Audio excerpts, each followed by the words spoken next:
Hello and welcome to The Insider. I'm Lisa Adams. Welcome to our viewers and our listeners on the radio and on our podcast. Today we'll be talking about Wabtec's Bid for Kids event coming up in both Erie and Pittsburgh on February 25th. It's a charitable event supporting some important children's programs right here.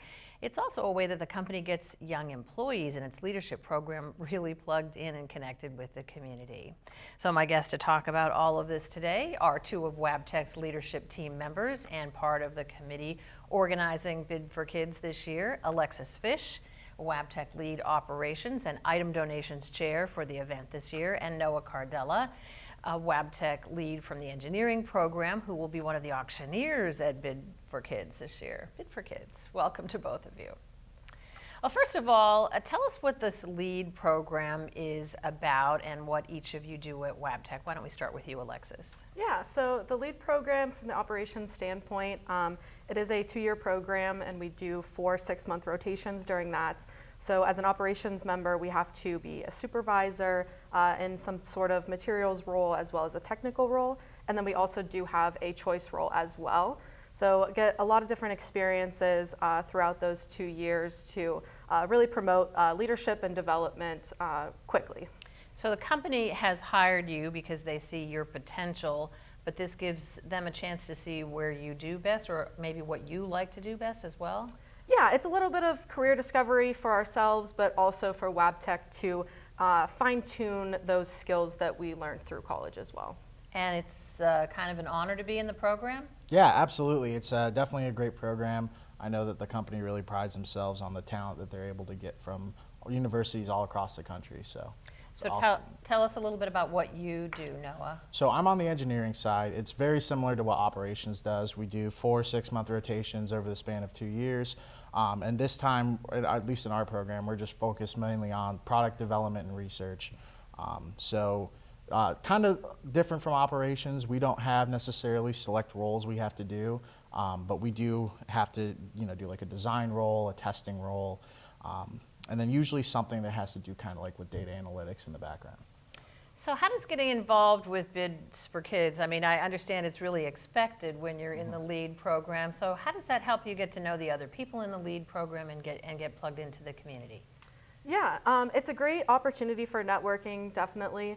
And it also helps connect you with a lot of executives, not only in Erie, but in other locations as well, like Pittsburgh and Fort Worth are the 2 main big ones that really support this event. So I know this event's been going on for about 28 years. When Wabtec was GE, it's grown to involve more than one company site, as Alexis just mentioned. It was a little bit impacted by COVID for a while. We have some video because we cover this. It's always a very well-attended event at the Bayfront Convention Center. So, you both are just getting involved. Have you been to a normal Bid for Kids yet? So last year we did have an in-person event as well as our virtual event. I got to attend that last year. A little bit smaller than what we're expecting this year at the Bayfront. But overall, it was very much similar to what you see in the role here and what people are going to get to experience in a couple of short weeks.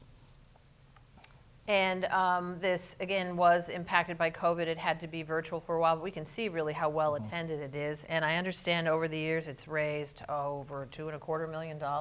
Yes. Wow. So you have some big shoes to fill. So as you get working on this event, are you kind of following a template to organize it, or are you reinventing the wheel and coming up with new creative ideas every time? Yeah, so we have our main committees that we work with on the digital side, helping us create the website and the online auction and getting those different streaming devices that we need in order to host this event in different locations. And then we also have our items chair, which that's the position I hold this year. We have a cash donation committee as well. And then we have different night of committees that are in charge of planning out the timeline for that event. So yeah, a lot of different processes that we do lean on from years past, but with the new Pittsburgh event this year, a lot of new, but it's a lot of good. Yeah, I understand the Pittsburgh event's going to be at the Duquesne Club down there. So I'm sure you're busy as young employees. Give us a sense, Noah, of what it's like to work for Wabtec, and then how do you fit in meeting with these committees on top of all of that? Yeah, so working at Wabtec, it's really an awesome opportunity. We get to be challenged both professionally as well as personally. I know during my time here for roughly about a year and a half full time, gotten to work on a bunch of really amazing and impactful projects that are very important to the business.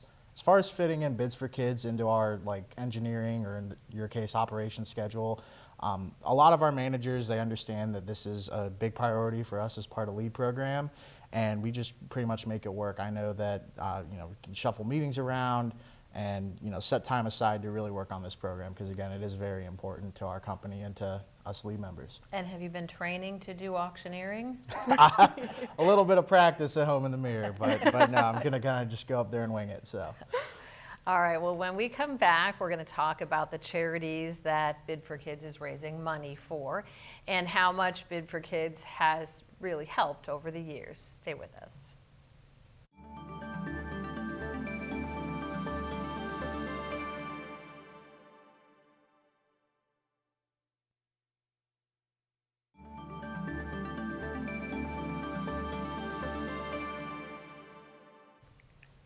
I'm Lisa Adams. Welcome back to The Insider. We're talking about Wabtec's Bid for Kids event coming up February 25th at the Bayfront Convention Center. My guests again are Alexis Fish, a Wabtec Lead Operations and Item Donations Chair for this year's event, and Noah Cardella, Wabtec Lead Engineering and Auctioneer, as we've said, for this year's event. So the charities that you support, I know, are the Boys and Girls Club, Make-A-Wish Foundation, and Shriners Hospital. Why are these the ones that you've chosen, and how has this grown to include organizations, because Wabtec does have headquarters in other parts of the country too?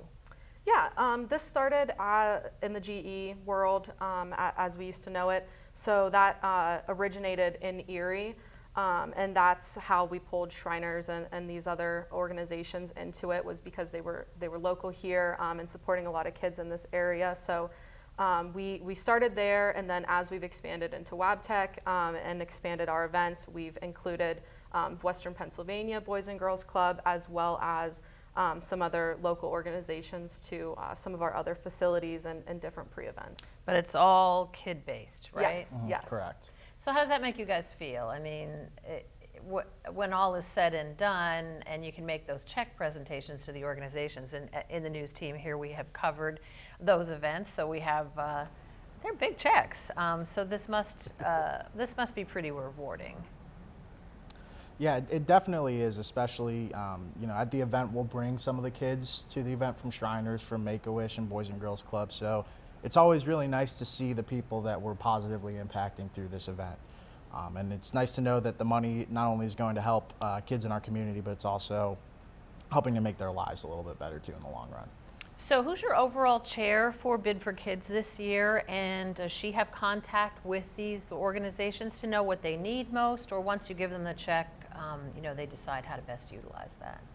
Yeah, so our overall event chair's name is Emily Cashel. She is actually based in Carolinas right now, but she is in contact with these organizations and facilitating a lot of the donations that they provide as well. They do provide auction items that we raffle off during the event, so really supportive in that aspect as well. And then if we have donors asking for specific things that those organizations may need, she'll coordinate that effort as well. So Alexis, you have the title of being the Item Donations Chair.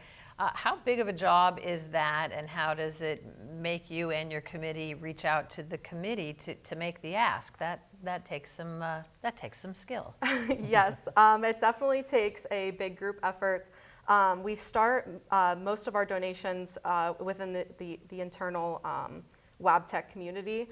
So we always start there, and then we do expand our efforts externally to the Erie community and Pittsburgh now as well. So it's really a big team effort, and this year our goal is to have 100 items to donate. Right now we're at around 70, so still a little ways to go, but very hopeful in what we have promised. So what are some of the big items that you will be auctioning off this year, and what do you expect to bring the most money at the actual auction? Yeah, we have a lot of different trips that we auction off, as well as some different unique packages.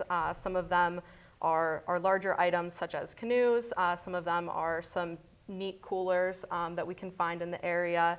But I'd say one of the biggest ones is a vacation trip to Lake Norman. So that will be on the docket for this year as well. Wow. And are you ready to push those things? You were involved last year with the auction side of things, but not actually an auctioneer, right? Correct, yeah. So last year I worked auction support, so helping the auctioneers on the stage, pick out bids in the crowd and make sure that people bidding on items were getting their paddle number recorded properly. But this year I'll be up on the stage pushing some of these items, and like Alexis said, we have some pretty big ticket items coming out. I know one of the classics from past events, the boatload of beer, which is literally just a big canoe full of cases of beer, will be up. So that's always usually a big winner. And yeah, looking forward to getting to sell some of the amazing packages and prizes that we have to offer. What do you learn from doing this? I mean, you have a committee helping you get people to donate things. So if you want to make an appeal right now to anybody to donate items or packages, what do you learn from that, and how do you hope the community will respond when you explain what you're doing? Yeah, it all goes to charity, so usually people are pretty responsive to us asking for donations, and it's honestly just so greatly appreciated when those kids are able to come to the event and see all the support that's behind those organizations that support them. So it's just a great thing to be a part of, and you do learn a lot about communication and being able to reach out to people that you may not know right off the bat. The cold call. Yes, yes, the cold call. Yeah, we do it all the time in the news business, so Yeah. we know all about that. Well, that's cool. So when the auctioning part actually takes place, I would imagine some of your corporate leaders are there. How do you convince them to keep putting their paddle up? Yeah, so usually for the corporate leaders, we're not afraid to call them out directly and encourage them to bid. And generally kind of our strategy for doing the auctions is just to keep it a very high energy, fun event, get that pacing going, and usually the rest will kind of take care of itself. And some of the auction items are auctioned at the in-person event, but there's also a silent auction where people can bid online, and that's going on right now? Correct, yeah. So I believe bidding opens up for that a week before the event? Correct? Yes, it'll open up a week before. This week we should be getting some of those items onto the site, but you're not going to be able to bid until the week before the event. All right, when we come back, we're going to talk about those other ways that raising funds happens for this event, not just at the event itself, and we will check out the Bid for Kids website we just mentioned. We hope you'll stay with us.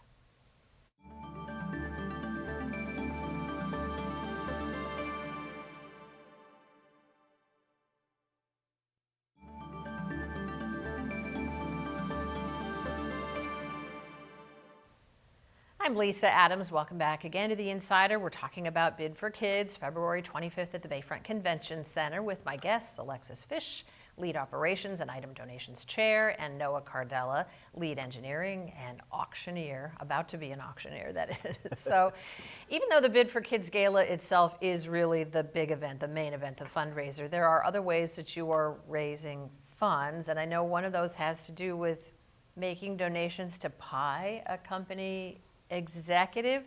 Let's go to the website and tell us about something that you call Pied for Kids, and tell us why managers are willing to go along with this. Yeah, the Pied for Kids pre-event that we have going on right now is an event where you can put money towards an executive that you would like to see a pie shoved in their face. So on the website here. And we're talking some really, really important people here. Yes, Yes. So on our website, you can see where we stand in the bids. I'll just scroll through some of the executives here, but it's just a great way to kind of have some fun before this event. We do videotape all of the pieings and put a video together to show during our main event. So if you're there, if you have a ticket for it, you will definitely see quite a few of these folks pied in the face. So we see some zeros there, but you're telling me you think some people are holding back on the big money that's going to come in at the end? Yes, we usually have some sleepers, as we call them, who will watch their bidding throughout the whole time and seconds before the bidding is supposed to end, they will sneak in there and bid for their opponent, and they will end up with a pie in their face. So do you ask them to participate? Do they volunteer? Why are they willing to do this? And when does the pieing actually happen? Is it like you show up at their door and do this, or? So most participants volunteer willingly. Some have to get pressured by some of their teams sometimes to do it. But usually what will happen is whenever the bidding is finalized, and it usually takes place about a week or so before the actual main event, whoever wins, in this case, who would be getting the pie in the face with the most money raised, we generally have them record themselves getting pied, and they can either do this at their homes, offices, wherever. And like Alexis said, we'll take all those videos, put them together into a video compilation that we will show at our main event. Usually get some laughs out of the crowd as well. Well, it is a kid-friendly event, so this makes it fun. And we already talked a little bit about the silent auction. How do you decide which items go for the silent auction versus which ones you'll be putting up for bid that night? Yeah, a lot of our live auction items are going to be a lot of the events that happen, or the packages that we raffle off. Those ones are usually exciting to have people bidding against. And what's like the highest dollar value, do you think, for some of these events? Are we talking thousands of dollars? Yes, yes. We have some trips that are $2,000-$3,000 that are going to be starting bids. So I'm hoping it can only grow from there. And you have a golf outing as well? Correct, yeah. So that's usually held after the event, closer to the springtime. But with that, you get to play a round of golf. Usually lunch is provided as well. It's another great opportunity for sponsors to get their name out there and get some brand recognition and support a great cause.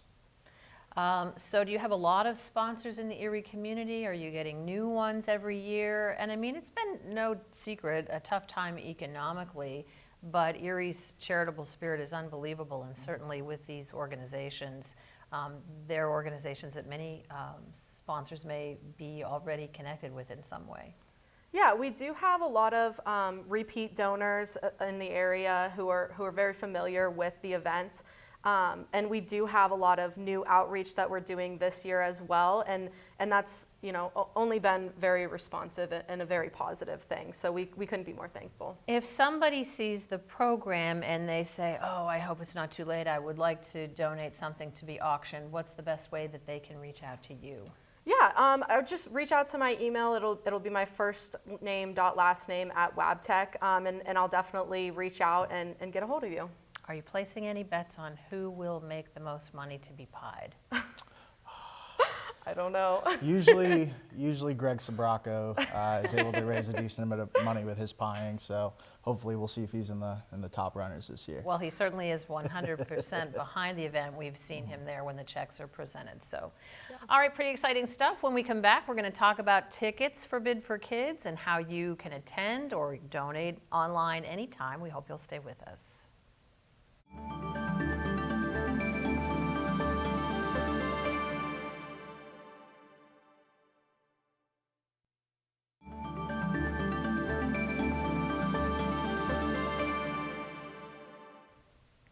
Welcome back once again to The Insider. It has been all about Wabtec's Bid for Kids event coming up February 25th at the Bayfront Convention Center with Alexis Fish and Noah Cardella. So I have to admit we've covered this over the years, the 20-some years it's been going on, nearly 30 really. But I guess I thought it was really mainly an event for people who worked there, but that's not the case, right? Anybody can get tickets? Yes, we're opening up to the public, and especially trying to promote that this year. And it is a semi-formal event, so it's pretty nice? Yes. Correct, yep. And so does your team have to do all of the preparations for, the event, the band, the food decisions, all that? Yeah, absolutely. So pretty much us lead members have been responsible for planning and running the entire event. So I know I'm on night of committee, and part of our responsibilities will be getting the Bayfront all decorated and looking nice for the event the day before, as well as helping to kind of coordinate some of the runnings and the schedule of the day. So it is a semi-formal event, starts at 5:30. How can people go about getting tickets? We're going to head back to your website and see what people need to know about getting tickets and what the prices are for tickets, because you can buy like as a group or a... Yeah, Yes. package? So on our website, we have different tabs up at the top. If you go to the Get Tickets main event tab, that'll bring you to the site that we use for tickets and then the auction as well. And on this tab, you can buy for the Erie event and the virtual event. And I'll just kind of leave this up here and show you how our tickets are priced out at the Bayfront this year. And this includes a meal as well that night? Yes, it'll include a meal. You'll select that option once you purchase your ticket, and then it's also an open bar that night. But people who are online, can they bid on the events from online too, or no? Correct, yes. So if you have a virtual ticket and are attending virtually, you will still have access to all the live auctions as well as the digital auctions. And your goal this year is to raise how much? $200,000. Yeah. Or you can always go over that, right? Yeah. If people want to know more or bid on the silent auction items in advance, then they really do need to go to this website, and the website is? If you start at wabtecbidsforkids.com, that's the site that we were just on with that homepage, and then all of the links are in there. All right, well, again, anybody can attend, buy tickets, and do you have to buy tickets by a certain deadline? Yes, tickets will be closing next week. Wow. So just want to circle back to the lead team idea. Again, this is part of your lead experience working at Wabtec. So they're recruiting now for the next lead team. What does it take to be part of what you're doing? Yeah, so it definitely takes a 4-year degree and a 3.0 GPA as kind of the minimum requirements. And then we do look for a lot of leadership demonstration throughout college, as well as some technical skills. So that's kind of more, I guess, book knowledge, we can kind of say. And then, yeah, after that, a lot of your training through the LEAD program is Wabtec kind of molding you. And how do you feel about being part of the lead team? Would you recommend it to somebody else who's in the job search right now, whether they're on the engineering side or more on the management side? Yeah, absolutely. I mean, it's a great program, right? A lot of other companies don't allow you to have the flexibility and the learning experience during your first 2 years like we do. Excellent opportunity. You get to work on some really interesting projects and really experiment, at least on the engineering side, with some really cutting edge technology. Yeah, there's not too much more I can say about it other than it's a great program, and anybody who thinks they might be interested should apply. And how do you think that working on the Bid for Kids event informs really everything you do in your work?